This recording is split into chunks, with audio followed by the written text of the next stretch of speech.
오늘 우리에게 주시는 말씀은 마태복음 4장 1절에서 11절입니다. 마태복음 4장 1절에서 11절 제가 봉독해 올리도록 하겠습니다. 그때 예수께서 성령에게 이끌려 마귀에게 시험을 받으러 광야로 가사 40일을 밤낮으로 금식하신 후에 줄이신지라. 시험하는 자가 예수께 나와서 이르되 내가 만일 하나님의 아들이거든 명하여 이 돌들로 떡덩이가 되게 하라. 예수께서 대답하여 이르시되 기록되었으되 사람이 떡으로만 살 것이 아니요 하나님의 입으로부터 나오는 모든 말씀으로 살 것이라 하였느니라 하시니, 이에 마귀가 예수를 거룩한 성으로 데려다가 성전 꼭대기에 세우고 이르되 내가 만일 하나님의 아들이거든 뛰어내리라. 기록되었을 때 그가 너를 위하여 그의 사자들을 명하시리니 그들이 손으로 너를 받들어 발이 돌에 부딪히지 않게 하리로다 하였느니라. 예수께서 이르시되 또 기록되었으되 주 너의 하나님을 시험하지 말라 하였느니라 하시니, 마귀가 또 그를 데리고 지극히 높은 산으로 가사 천하만국과 그 영광을 보여 이르되 만일 내게 엎드려 경배하면 이 모든 것을 내게 주리라. 이에 예수께서 말씀하시되 사탄아 물러가라. 기록되었을 때 주 너의 하나님께 경배하고 다만 그를 섬기라 하였느니라. 이에 마귀는 예수를 떠나고 천사들이 나와서 수종드니라. 아멘. 사랑의 하나님, 이 시간 주님 앞에 나아가 주의 말씀을 듣기를 원합니다. 주의 성령께서 우리를 인도하사 말씀을 전하는 자나 듣는 자가 주의 인도함을 받게 하시고 주의 말씀으로 새롭게 변화되게 인도하여 주옵소서.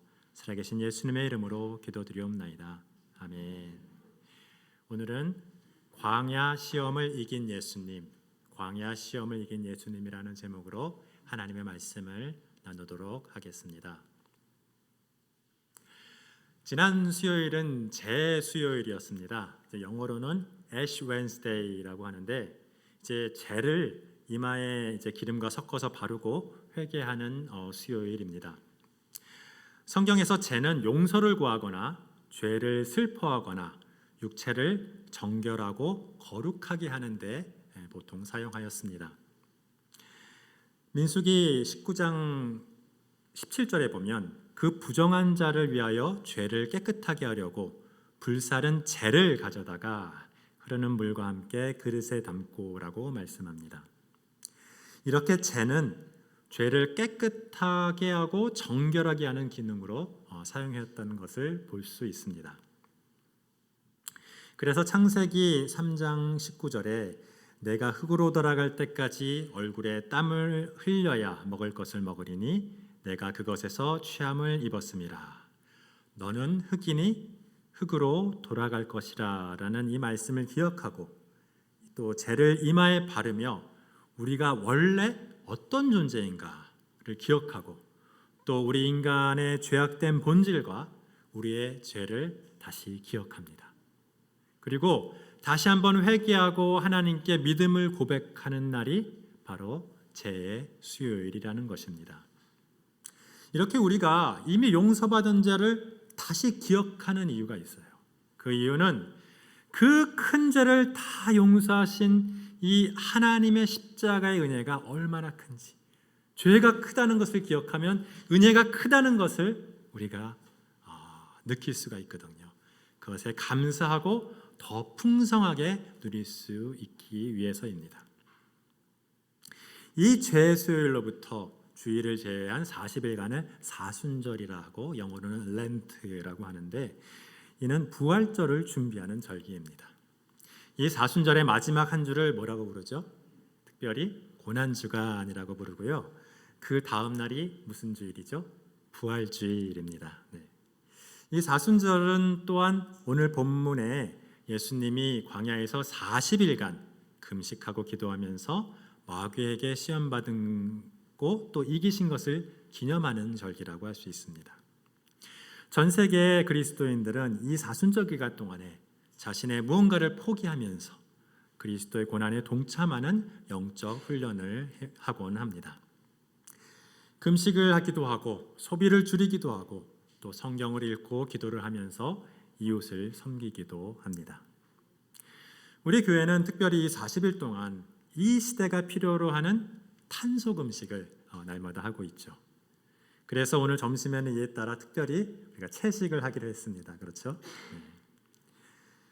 이를 통해 우리는 사순절 동안 예수님을 묵상하고 그분의 생애와 말씀과 고난과 죽음을 기억하며 부활을 소망합니다.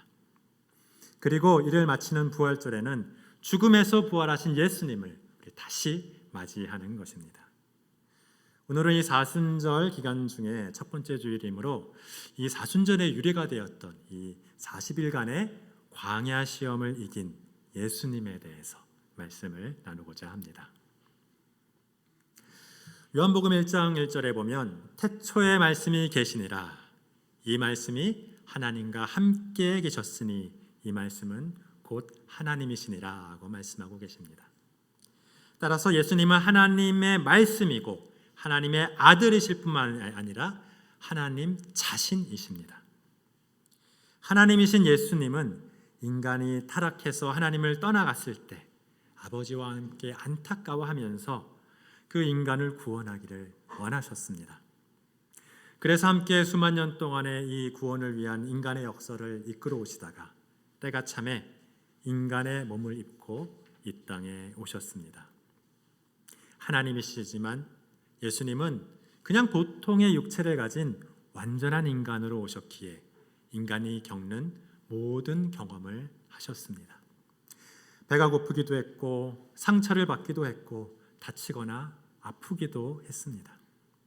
사랑과 기쁨과 쾌락과 슬픔과 분노함을 모두 느끼고 2000년 전 갈릴리에 하나님을 경외하며 사는 보통 인간들과 비슷한 환경에서 비슷한 경험을 하면서 30년 동안을 사셨습니다. 그래서 히브리서 4장 15절에 우리에게 있는 대제사장은 우리의 약함을 동정하지 못할 리가 아니요 모든 일에 우리와 똑같이 시험을 받으시니로되 죄는 없으시니라 라고 하십니다. 또 우리 인간의 희노애락을 누구보다도 더 깊게 체험하고 이해하고 오늘도 긍휼히 여기고 계신다는 것입니다. 그래서 히브리서 2장 18절에 그가 시험을 받아 고난을 당하셨은즉 시험 받는 자들을 능히 도우실 수 있느니라 하고 복음의 말씀을 하고 계십니다. 이제 이 예수님은 보통의 인간의 삶을 살아가며 성경을 공부하고 자기가 누군지 깨달아가면서 이 30년간의 준비 기간을 다 마치고 3년의 공생애를 시작하십니다. 먼저는 예수님의 오심을 예언하고 준비하던 이 세례 요한을 찾아가서 요단강에서 세례를 받습니다. 그러자 성령님께서 이 예수님께 임하십니다. 마태복음 3장 16절 이하를 읽겠습니다. 예수께서 세례를 받으시고 곧 물에서 올라오실새 하늘이 열리고 하나님의 성령이 비둘기같이 내려 자기 위에 임하심을 보시더니 하늘로부터 소리가 있어 말씀하시되 이는 내 사랑하는 아들이요 내 기뻐하는 자라 하시니라 하고 말씀하십니다. 아직 예수님은 보통의 인간이지만 성령이 충만한 가운데 성령의 능력으로 이 하나님의 사역을 감당할 준비가 되셨던 것입니다. 이는 우리가 예수님을 믿고 우리에게 성령이 임하면 이 성령님의 능력으로 이 땅에서 하나님의 사역을 감당할 수 있는 것과 같은 상태라고 볼 수 있습니다. 그리고 성령님의 인도하심으로 예수님의 공생의 첫 번째 사역이 이제 시작됩니다. 바로 광야에서 마귀의 시험을 받으시는 것이었습니다.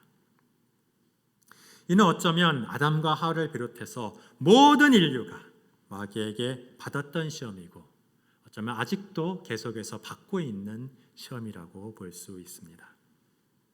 창세기 3장에 아담과 하와는 뱀에게 시험을 받았죠.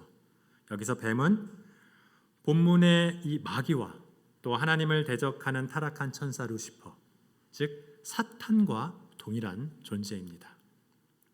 요한계시록 12장 9절에는 큰 용이 내어 쫓기니 옛 뱀, 곧 마귀라고도 하고 사탄이라고도 하며 온 천하를 꿰는 자라라고 하면서 아주 용어 정리를 확실하게 해주고 있습니다. 귀신들은 이 마귀 혹은 사탄을 우두머리로 삼고 따르는 졸개들이라고 보면 되겠죠. 참고로 악마라는 단어는 이 개정기역에는 안 나옵니다. 자, 성경에 나오는 어둠의 세력들은 사탄은 마귀와 같고 이 마귀 이퀄 뱀, 뱀 이퀄 요한계시록의 용, 그리고 그 졸개들인 귀신들로 이렇게 이해하면 되겠습니다. 자, 이 뱀으로 상징되는 마귀는 아담과 하와에게 눈이 밝아져 하나님같이 될 것이야 하고 이 선악과를 따먹으라고 시험을 합니다. 창세기 3장 6절에 여자가 그 나무를 본즉 먹음직도 하고 보암직도 하고 지혜롭게 할 만큼 탐스럽기도 한 나무인지라라고 되어 있습니다. 이는 요한일서 2장 16절에 이는 세상에 있는 모든 것이 육신의 정욕과 안목의 정욕과 이생의 자랑이니 다 아버지께로 온 것이 아니요 세상으로부터 온 것이라는 말씀과 일치하는 것이요 우리를 유혹하는 세상의 것들이라는 말입니다. 오늘날의 용어로 보면 돈과 명예와 권력 혹은 물질과 명예와 권력이라고 우리가 볼 수 있겠습니다. 먼저 먹음직한 것은 육신의 정욕이고 또 물질적인 것을 말하고 오늘날의 돈과 관련된다고 볼 수 있습니다. 보암직한 것은 안목의 정욕이며 정신적인 것을 말하고 오늘날의 명예와 관련이 됩니다. 또 지혜롭게 할 만한 것은 이생의 자랑이며 영적인 것을 말하고요. 오늘날의 권력과 가장 관계가 있습니다. 히브리서에서는 이 모든 것은 하나님께로 온 것이 아니고 세상의 것이니까 사랑하지 말라고 하였는데 물론 히브리서를 못 읽은 아담과 하와는 이 세상의 유혹과 시험에 넘어지고 맙니다. 이 마귀의 시험에 져서 하나님을 배반하고 선악과를 따먹은 아담과 하와와 그 후손들은 이제 하나님을 떠나 원죄를 품고 이 세상의 죄악 가운데 살게 되었습니다. 예수님이 오늘 본문의 광야 시험을 이기기까지는 그 누구도 예외가 없었습니다. 그래서 예수님은 인류를 대표하는 둘째 아담으로서 이 마귀의 시험을 이기고 하나님의 새 시대를 열기 위해서 성령님의 이끄심을 따라 광야로 나아갔던 것입니다. 2절에 보면 40일을 밤낮으로 금식하신 후에 줄이신지라 하고 말씀하고 있습니다. 예수님은 마귀의 시험을 받기 전에 금식을 하셨습니다.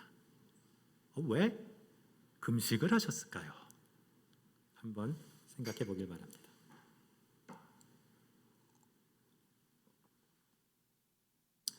자, 사람은 음식을 계속 먹지 않으면 죽죠. 따라서 이 금식은 죽음을 담보하는 어떤 행위입니다. 죽을 각오로 무엇을 하기 위해서 금식을 하는 것이죠. 특별히 우리 교회에서 이 금식 기도는 하나님 앞에서 정말 죽음을 각오하고 기도를 하는 것입니다. 내가 내 힘으로 이 식사를 하면서 내 생명을 유지해야 되는데 그거를 중단하고 하나님께 내 생명을 맡기고 하나님만을 의지하면서 기도하는 것이 바로 금식기도라고 할 수 있겠습니다. 금식기도를 하면 처음에는 정말 배도 고프고 힘들지만 이 점점 육적인 것에 집중하지 않고 영적인 것에 집중할 수 있게 됩니다. 따라서 영이신 하나님과 더 깊이, 더 잘 교통할 수 있게 된다는 것입니다. 그러면 우리 자신의 모습도 더 잘 돌아볼 수 있게 되고요. 또 하나님의 말씀이 더 잘 깨달아지기도 하고요. 그리고 하나님의 뜻을, 나를 향하신 하나님의 뜻이 무엇인지 더 깊이 이해할 수 있게 됩니다. 그런데 그것도 며칠이지 이 40일이 된다면 저는 어떤지 전혀 상상을 할 수가 없습니다. 어떻게 될지 모르겠습니다. 여기서 40일을 밤낮으로 해서 이 밤낮이라는 표현이 뒤에 붙어서 이것이 상징적인 40일이 아니라 정말로 물리적인 40일이라고 학자들은 해석을 합니다. 40일 이상을 금식하면 보통 사람들은 죽습니다. 금식을 할 수 있는 절대적인 한계가 아마 40일이라고 이렇게 합니다. 또한 이 40일이라는 숫자는 연단과 인내의 시간을 이 성경 속에서는 의미를 합니다. 노아 홍수에서 비가 얼마 동안 내렸죠? 40일을 내렸죠. 네. 범죄한 인간들과 만물들을 죽이고 새로운 세상을 열기 위한 이 땅의 연단과 인내의 시간이었었던 것입니다. 출애굽한 이 백성들은 몇 년을 광야에서 지냈죠? 네, 40년을 지냈습니다.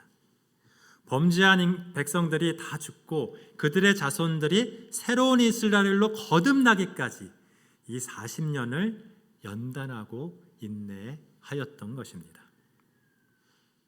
또 모세는 시내산에서, 엘리야는 광야에서 40일을 지내면서 연단과 인내 속에 새롭게 거듭나면서 하나님의 사역을 준비하였습니다. 이처럼 새로운 시대를 준비하고 새로운 사역을 준비하기 위해서 예수님은 40일간 금식을 하며 하나님께 기도를 했었습니다.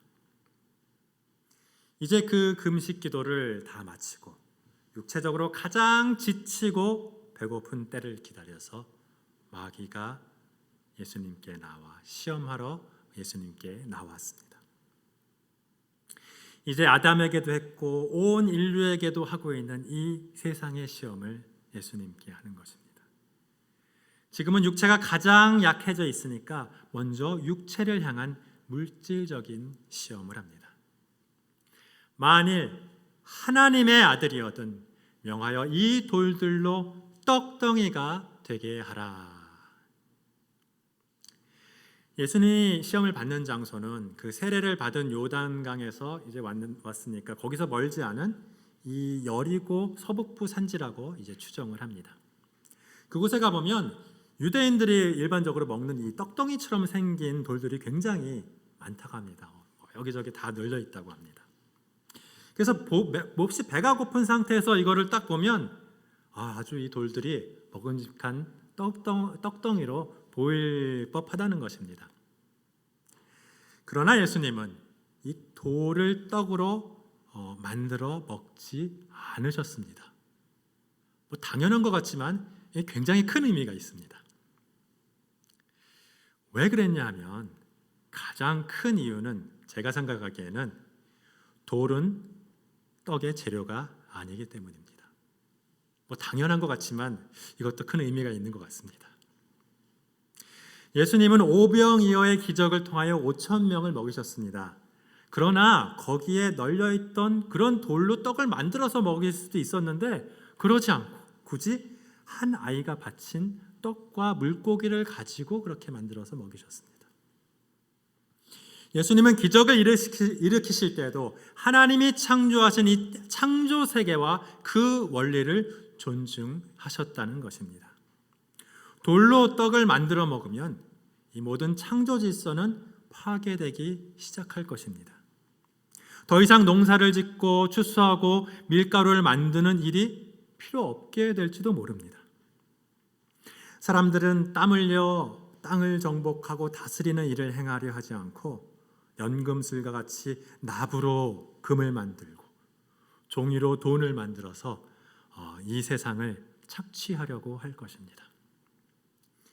이미 마귀는 어쩌면 오랫동안 금속과 종이와 또 요즘에는 컴퓨터를 가지고 돈을 만들어서 또 이를 우상이 되게 해서 이 세상을 지배해 오고 있지만 예수님은 그렇게는 안 한다라고 거부를 하신 것입니다. 그리고 예수님은 하나님의 영광을 위해서라면 오병이어와 같은 기적을 일으키시지만 자기의 유익을 위해서는 능력이 있어도 이런 기적을 일으키지 않으셨습니다. 배가 고파서 음식이 물론 필요하셨지만 그 필요를 채우시는 것은 하나님께 맡기셨다는 것입니다.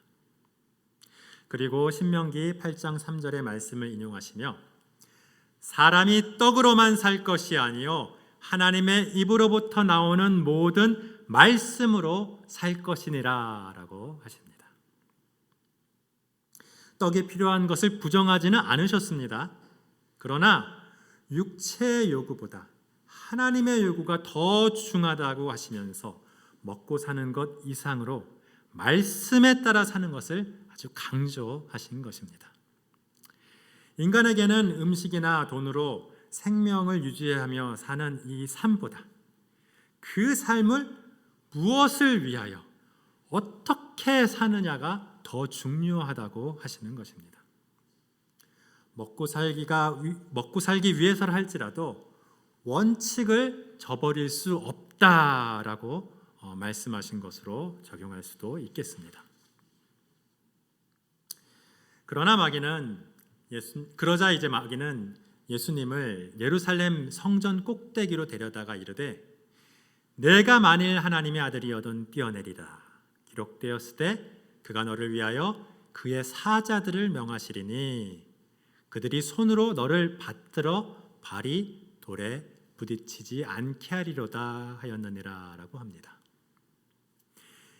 이는 보암직한 선악과의 시험이고 안목의 정역에 대한 시험이면서 또 명예에 대한 어떤 정신적인 시험입니다. 예루살렘 성전은요 어디에 지어졌는지 아세요? 물론 이제 예루살렘이죠. 근데 이곳이 해발 750m가 되는 시온산 꼭대기예요. 그 시온산 꼭대기 이 고지에 세워졌고요. 그 또 성전의 꼭대기에 보면은 이제 뭐 여러 가지 행각이 있는데 그 중에 왕실 행각이라는 곳에서 내려다 보면 한 140m 정도 완전히 낭떠러지가 있대요. 그리고 그 낭떠러지 아래쪽에는 그 기드온 골짜기가 계속 저 아래로 내려져 있어가지고 아주 까마득하게 내려져 있다고 합니다. 굉장히 높은 곳인 것이죠. 그러니까 게다가 여기는 성전이기 때문에 항상 수많은 사람들이 와글와글 하는 곳이라서 만약에 거기서 누가 떨어진다면 모두가 볼 수가 있고 또 만일 정말 하나님의 역사하심으로 그가 떨어졌는데 막 살아난다면 정말 온 예루살렘이 다 알게 될 것입니다. 그리고 마귀가 인용한 시편 91편처럼 하나님을 의지하여 기적적인 이 보호를 받은 그 의인으로 이 시편 91편의 의인으로 기억될 것입니다. 온 이스라엘이 인정하는 하나님의 사람으로 아주 큰 명예를 얻을 수 있다는 것입니다. 그러자 예수님은 또 기록되었을 때 주 너의 하나님을 시험하지 말라 하였느니라 하고 하십니다. 마귀가 인용한 말씀을 부인하지 아니하셨지만 또 기록하였을 때라고 이 또가 언어에 나와요. 또 기록하였을 때라고 하시면서 그것만이 하나님의 말씀이 아니고 거기에 더하여 이 말씀이 더 중요한 거야 라고 하신 것입니다. 신명기 6장 16절을 말씀을 읽어보면 너희가 마사에서 시험한 것 같이 너희의 하나님 여호와를 시험하지 말고 라고 하십니다. 이 출애굽 후에 이스라엘 백성은 무리바 혹은 마사에서 물이 없다고 불평하면서 모세에게 불평하면서 반석에 이렇게 물을 내게 하는 사건이 있었습니다. 이는 하나님이 우리 중에 계신지 아니 계신지를 의심해서 이 하나님을 시험했었던 것이라고 합니다. 그러나 우리는 요한복음 20장 29절에 너는 나를 본고로 믿느냐 보지 못하고 믿는 자들은 복되도다라는 말씀에 따라 하나님을 시험하지 않고 온전히 하나님을 믿을 수 있기를 소망합니다. 물론 하나님은 예수님이 뛰어내린다면 시편 91편 말씀처럼 그가 다치지 않게 보호해 주시겠지만 그것을 의심하지 않고 믿으면 이 모든 것을 시험할 필요가 없다는 것입니다. 또 만일 뛰어내린다면 하나님을 의심하는 하나님을 의심하면서 시험하는 잘못을 범할 뿐만 아니라 십자가를 지는 메시아 사역을 망치는 더 큰 잘못을 범하게 됩니다. 아시다시피 예수님은 우리 죄를 위해서 유대인들의 고소로 로마의 십자가를 져야 하는데 이 성전에서 뛰어내리고 보기 좋게 살아나서 유대인들의 이 명예와 인기를 얻으면 십자가를 어떻게 질 수 있겠습니까? 이는 어쩌면 마귀가 가장 원하는 일이었습니다. 그러나 예수님은 이러한 안목의 정욕과 명예에 대한 시험을 우리를 대표해서 이겨내셨던 것입니다. 할렐루야. 그러자 마귀는 예수님을 데리시고 이제 지극히 높은 산으로 가서 천하만국과 그 영광을 보여 이르되 만일 내게 엎드려 경배하면 이 모든 것을 내게 주리라고 했습니다. 그 여리고 서북부 광야에는 그렇게 높은 산이 없습니다. 그리고 혹시 아주 높은 산이 있다 할지라도 이 천하만국을 볼 수 있는 산이 있을까요? 그런 산은 없겠죠. 그렇기 때문에 이것은 마귀가 아마도 환상 가운데 예수님께 이런 것을 보여주고 시험했던 것이라고 볼 수 있지만 이 환상은 이 천하만국은 실제하는 것이지 이것이 결코 허구는 아니라고 합니다. 이렇게 마귀는 마지막으로 예수님을 영적으로 시험한 것입니다. 이는 창세기에 지혜롭게 할 만한 선악과 시험이고 이 히브리서에서 볼 때는 이생의 자랑에 관한 시험이며 또 결국은 이 권력에 관한 시험입니다. 이 세상 권세는 원래 하나님이 에덴에서 하나님을 대리해서 에덴을 다스리던 인간에게 주었었는데 마귀가 불법적으로 빼앗아 갔던 것이었습니다.